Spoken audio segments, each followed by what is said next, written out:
ఓం శ్రీ సాయిరామ్.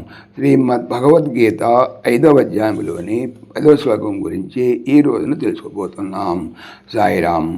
భగవానుడు గత శ్లోకములలో పరమార్థ తత్వం ఎరింగిన యోగయుక్తుడు చూచుచున్నాను, వినుచున్నాను, తాగుచున్నాను, వాసన చూచుచున్నాను, తినుచున్నాను, నడుచుచున్నాను, నిద్రించుచున్నాను, ఊపిరి విడుచుచున్నాను, మాట్లాడుచున్నాను, విడుచుచున్నాను, గ్రహించుచున్నాను, కళ్ళను తెరచుచున్నాను, మూయుచున్నాను, ఇంద్రియములు వాటి విషయములందు ప్రవర్తించుచున్నవని నిశ్చయించిన వాడై నేను కింతను ఏమీ చేయట్లేదు అని తెలుస్తాడు.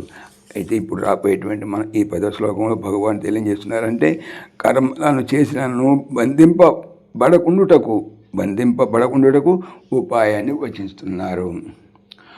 బ్రహ్మణ్యాదాయ కర్మాణి సంగం త్యక్త్వా కరోతి యః లిప్యతే న స పాపేన పద్మపత్రమివాంభసా.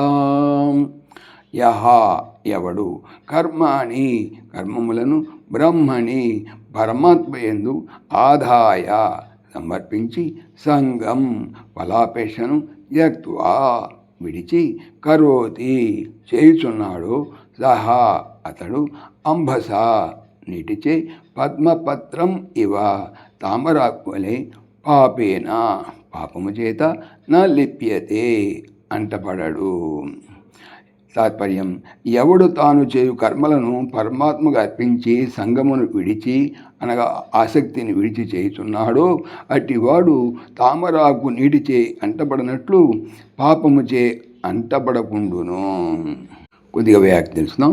తాను చేయు సమస్త కర్మలను బ్రహ్మమునందు సమర్పించి ఈ సమస్త దృశ్యము, కర్మలు, వ్యవహారములు అద్దమందు ప్రతిబింబము వలె బ్రహ్మమందు కల్పితములై ఉండవని భావించి అహంభావము కానీ కర్తృత్వ భావము కానీ లేక అసక్త బుద్ధితో కర్మలను ఆచరించు వారిని తత్కర్మజనిత బంధము కానీ పాపము కానీ అంటనేరదని చెప్తున్నారు. ఈ సత్యాన్ని నిరూపించడానికి ఇక్కడ ఈ తామరాకు దృష్టాంతంగా తీసుకున్నారు.